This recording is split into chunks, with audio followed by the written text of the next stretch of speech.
Students, welcome back to my YouTube channel. आज हम BSc final year botany के part 2 का पहला अध्याय पढ़ने वाले हैं, जिसमें हमारा टॉपिक है कोशिका, द सेल। कोशिका, द सेल, कोशिका जीवन की सबसे छोटी एवं आधारभूत इकाई होती है। जितने भी सजीव हैं, सबसे पहले उनकी कोशिका बनती है, उसी के बाद पूरे शरीर का निर्माण होता है, जिस पर सभी जैविक क्रियाएं निर्भर होती है। जितनी भी जैविक क्रियाएं होती है वो कोशिका पर ही निर्भर होती है, कोशिका पर ही आधारित होती है।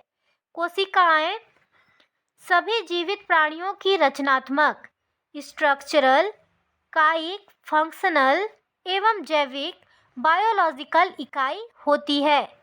एक कोशिका स्वतंत्र रूप से द्विगुणित हो सकती है, इसलिए इन्हें जीवन का मूलभूत घटक कहा जाता है। जो कोशिका है वो एक ही कोशिका द्विगुणित हो सकती है, मतलब विभाजित हो सकती है, इसलिए ही कोशिका को जीवन का मूलभूत घटक कहा जाता है। अब हम आगे देखेंगे कोशिका की खोज, the discovery of cell. Robert Hooke ने 1665 ईस्वी में कॉर्क के टुकड़े की पतली काट का सूक्ष्मदर्शी की सहायता से अध्ययन किया।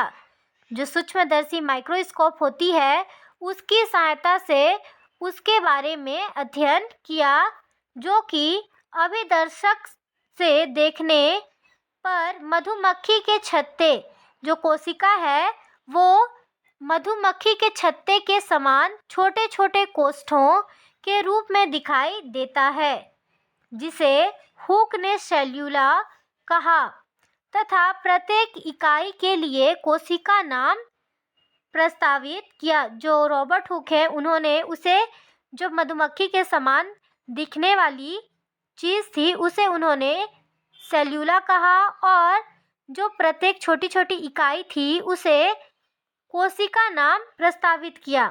एंटोन वैन ल्यूवेनहॉक, एक अन्य वैज्ञानिक, ने भी इस कोशिकाओं को विकसित सूक्ष्मदर्शी से देखा, जिससे किसी वस्तु को, जो सूक्ष्मदर्शी था जिसमें ल्यूवेनहॉक ने देखा, उसे 300 गुना बड़ा करके देखा जा सकता था।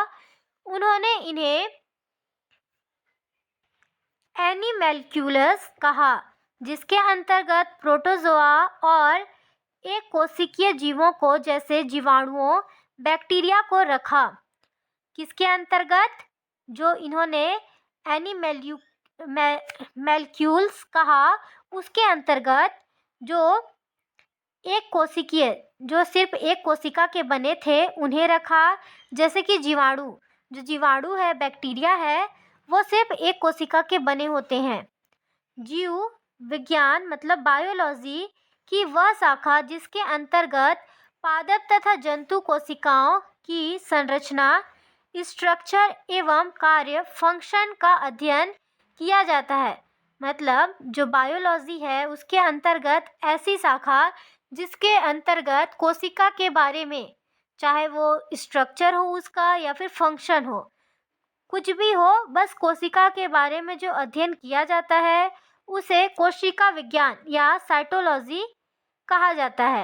रॉबर्ट हुक को कोशिका विज्ञान का जनक, फादर ऑफ साइटोलॉजी, ल्यूवेनहॉक को सूक्ष्म जीव विज्ञान, माइक्रोबायोलॉजी का जनक एवं कार्ल पी स्वानसन को आधुनिक सूक्ष्म विज्ञान, जो मॉडर्न माइक्रोबायोलॉजी है, उसका जनक कहा जाता है। किन्हें? कार्ल पी स्वानसन को। ठीक है, अब हम आगे देखेंगे कोशिका सिद्धांत, द सेल थ्योरी। 1830 ईस्वी के उत्तरार्ध में वनस्पति विज्ञानी मैथियास स्लाइडन एवं जंतु विज्ञानी थियोडोर श्वान ने एक कोशिका सिद्धांत प्रस्तुत किया, जिसके अनुसार सभी जीव एक या अधिक कोशिकाओं के साथ, यहाँ पर कोशिकाओं को कहा गया है ना, के बने होते हैं एवं कोशिका जीवन की मूलभूत इकाई होती है। ठीक है, जितने भी जीव हैं, जितने भी सजीव हैं हमारे आसपास, चाहे वो पेड़ हो या फिर कोई एनिमल हो, कुछ भी हो, सारे जो जीवित प्राणी हैं वो एक या एक से अधिक कोशिकाओं के बने होते हैं। ठीक है, और कोशिका जीवन की आधारभूत इकाई होती है। 1855 में रुडोल्फ वर्चाओ ने कथन दिया, कहा कि ओमनिन सेल्यूला ई सेल्यूला, ओमनिन सेल्यूला ई सेल्यूला, अर्थात इसका मतलब है सभी कोशिकाएं पहले से उपस्थित कोशिकाओं से उत्पन्न होती है। जो पहले से कोशिका होती है उसी से दूसरी कोशिका की निर्माण होती है। अतः आधुनिक कोशिका सिद्धांत के 3 मुख्य यौगिक हैं जो निम्नानुसार हैं। पहला नंबर पे है, जीवित पदार्थों में रचना एवं कार्य की आधारभूत इकाई कोसा होती है। यहाँ कोसा कोशिका को कहा गया है। ठीक है, सेकेंड नंबर पे है, सभी जीव एक या अधिक कोशिकाओं के बने होते हैं। जितने भी जीव हैं वो एक या एक से अधिक कोशिकाओं के बने होते हैं। थर्ड नंबर पे है, कोशिकाएं दूसरी कोशिकाओं के विभाजन द्वारा उत्पन्न होती है। जो कोशिका है वो जब एक कोशिका विभाजित होती है, मतलब 2 टुकड़ों में बंटती है, उसी के बाद दूसरी कोशिका का निर्माण होता है। सभी जीवित कोशिकाएं एक कोसा झिल्ली द्वारा घिरी होती है। जितनी भी जीवित कोशिकाएं हैं वो कोशिका झिल्ली के अंदर क्या होती है, घिरी होती है। किंतु पादप कोशिकाओं में कोसा झिल्ली के बाहर एक और सीमा रेखा होती है जिसे कोसा या कोशिका भित्ति, सेल वॉल कहा जाता है। यह दृढ़ निर्जीव जिसमें जीवन नहीं होता उसे कहा जाता है। ठीक है, अप्रत्यास्थ नॉन इलास्टिक मतलब लचीली नहीं होती है, तथा पारगम्य होती है। यह कोशिका को रचनात्मक अवलंबन एवं संरक्षण प्रदान करती है, सुरक्षा के लिए होता है। ठीक है, ये जो हम देख रहे हैं ये डायग्राम, ये यूकैरियोटिक प्लांट सेल का डायग्राम है। स्क्रीनशॉट कर कर रख भी सकते हैं इसे। चलिए आगे देखते हैं। ठीक है, असत्य केंद्र की एवं सत्य केंद्र की कोशिकाएं मतलब प्रोकैरियोटिक एंड यूकैरियोटिक सेल्स। ठीक है, प्रोकैरियोट एवं यूकैरियोट नामकरण चैटन द्वारा 1937 में जीवों को 2 बड़े समूहों में वर्गीकृत करने के लिए किया था। प्रोकैरियोट्स जीवाणु एवं यूकैरियोट्स वे जीव जिनमें केंद्रक हैं।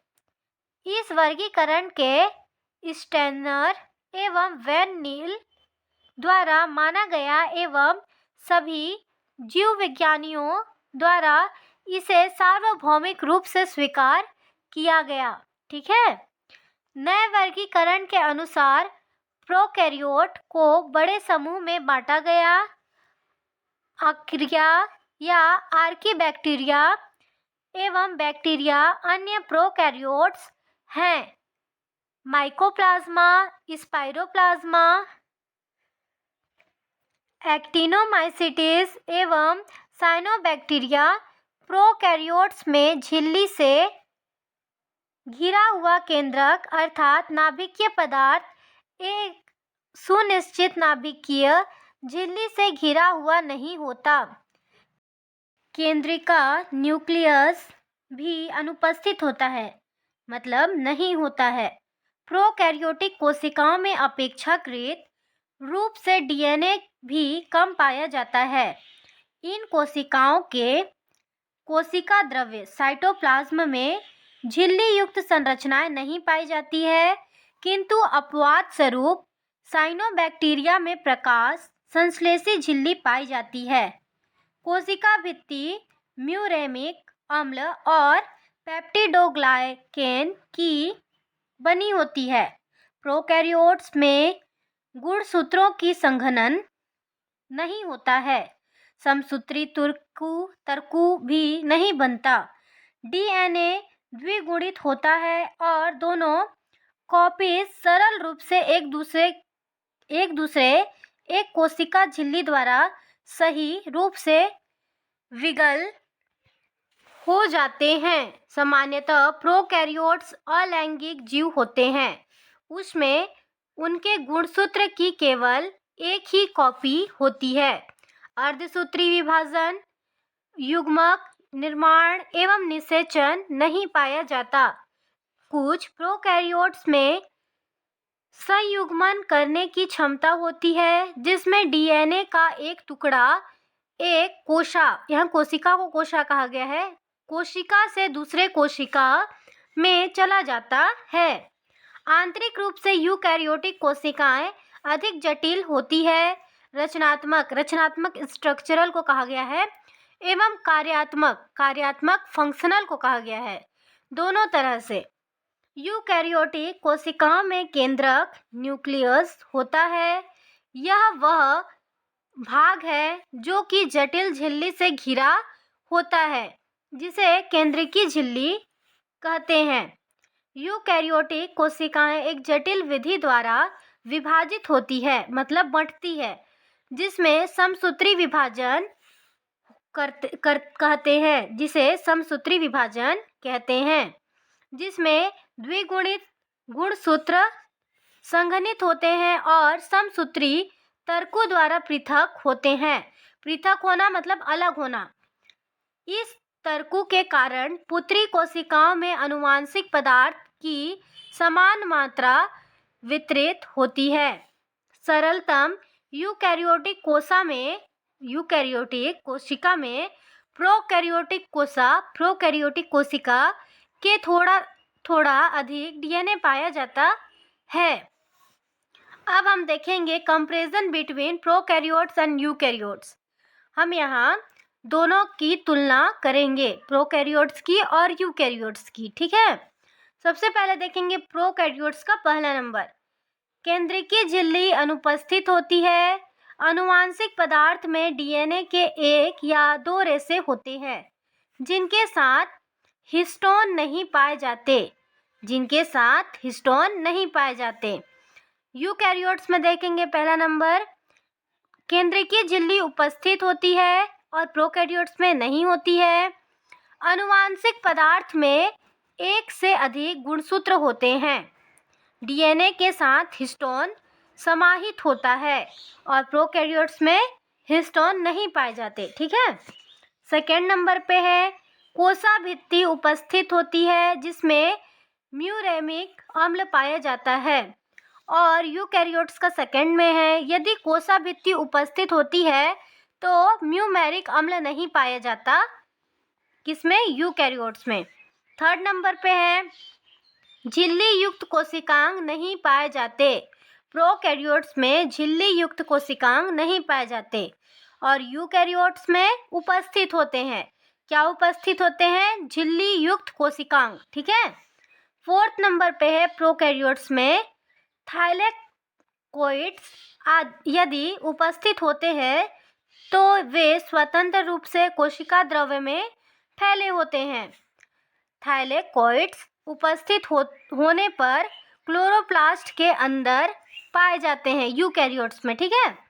फिफ्थ नंबर पे है प्रोकैरियोट्स में राइबोसोम स्वतंत्र रूप से कोशिका द्रव्य में पाए जाते हैं और 70 सेकेंड प्रकार के होते हैं, ठीक है। राइबोसोम्स कोशिका द्रव्य में स्वतंत्र रूप से या अंतर्द्रवी जालिका के साथ पाए जाते हैं। 80 प्रकार के होते हैं। अब यहाँ देखेंगे 6 नंबर पे सेंट्रियोल अनुपस्थित, मतलब सेंट्रियोल नहीं होता है प्रोकैरियोट्स में।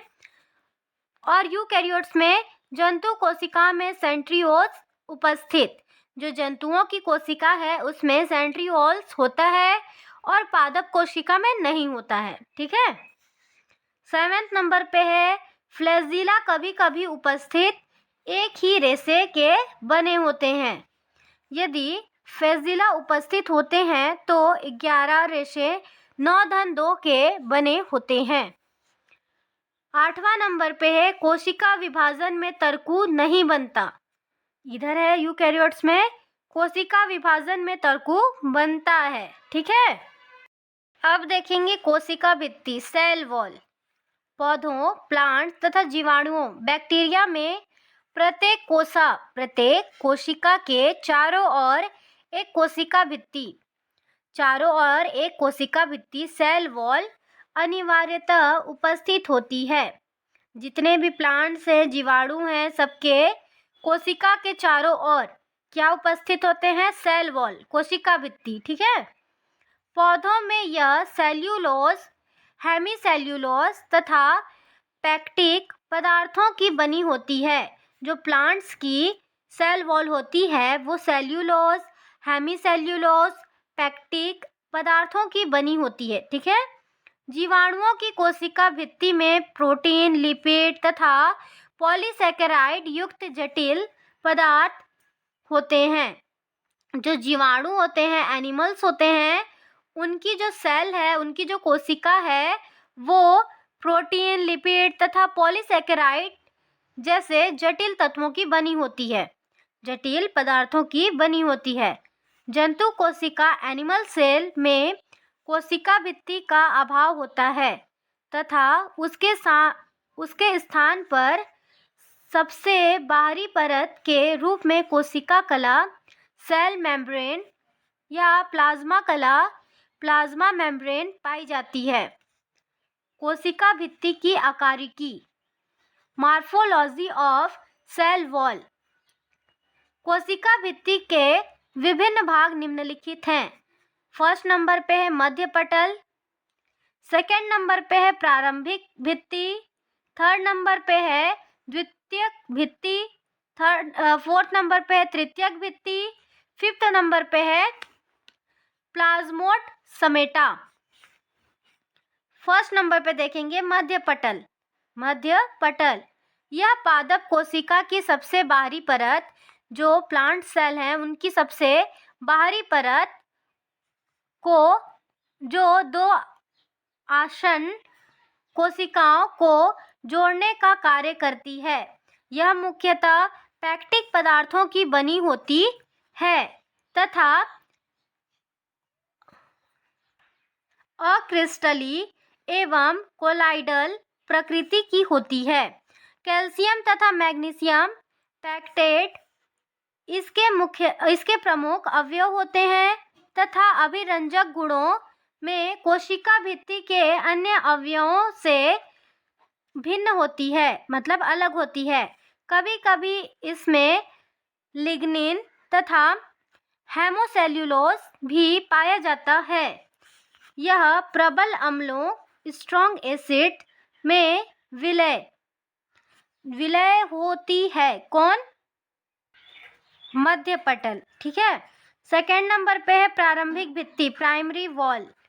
यह मध्य पटल के दोनों और भित्ति परतों, सेल वॉल लेयर्स के रूप में पाई जाती है। मध्य पटल के दोनों ओर पाई जाने वाली परतें, लेयर्स, स्पष्टतः दो भिन्न आसत्र कोशिकाओं की अंग होती है। इसको द्वितीयक भित्ति सेकेंडरी वॉल से पृथक करना कठिन होता है, अलग करना बहुत ही मुश्किल होता है तथा यह केवल व्यक्ति वृत्तिता के आधार पर ही पहचानी जा सकती है, क्योंकि प्रारंभिक भित्ति, प्राइमरी वॉल, द्वितीयक भित्ति सेकेंडरी वॉल से पूर्व, मतलब पहले बनती है। यह द्वितीयक भित्ति की तुलना में अपेक्षाकृत पतली, थिन होती है। वह मुख्यतः सेल्यूलोज तथा पैक्टिक पदार्थों की बनी होती है। साथ ही कुछ पॉलीसैकेराइड्स तथा हेमीसेल्यूलोज भी पाए जाते हैं। यह बहुत लचीली एवं जल योजित होती है। जल की मात्रा 60% तक होता है। थर्ड नंबर पे है द्वितीयक भित्ति, सेकेंडरी वॉल। प्रारंभिक भित्ति, प्राइमरी वॉल की वृद्धि की ग्रोथ करने पर जीव द्रव्य के कणों के निक्षेपण से द्वितीयक भित्ति सेकेंडरी वॉल का निर्माण होता है।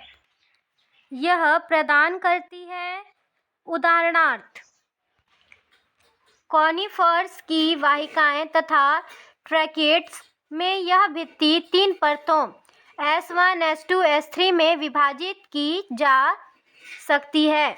प्राथमिक भित्ति में की तुलना में इसमें जल की मात्रा लगभग 40% तक होती है। यह मुख्यतः सेल्यूलोज की बनी होती है, परंतु लिग्निन, क्यूटीन, मोम तथा सुबेरिन इत्यादि पदार्थ जमा होकर इसे मोटी बना देते हैं। ठीक है। कभी कभी सिलिका के निक्षेपण के कारण कोशिका भित्ति खुरदुरी हो जाती है, रफ हो जाती है। ठीक है। द्वितीयक भित्ति में पाई जाने वाली मोटाई कई प्रकार की होती है, जैसे वलयाकार, सर्पिल, सोपनवत, जालिकावत, गर्तीय इत्यादि। यहाँ बस हम देखेंगे, यहाँ देखिए ये क्या है पता है, सेल वॉल है। ये जो S1, S2, S3 है ये सेकेंडरी वॉल है, और यहाँ से यहाँ तक ये वाला पार्ट है ये सिर्फ ये मिडिल लैम्ब्ला है। ठीक है।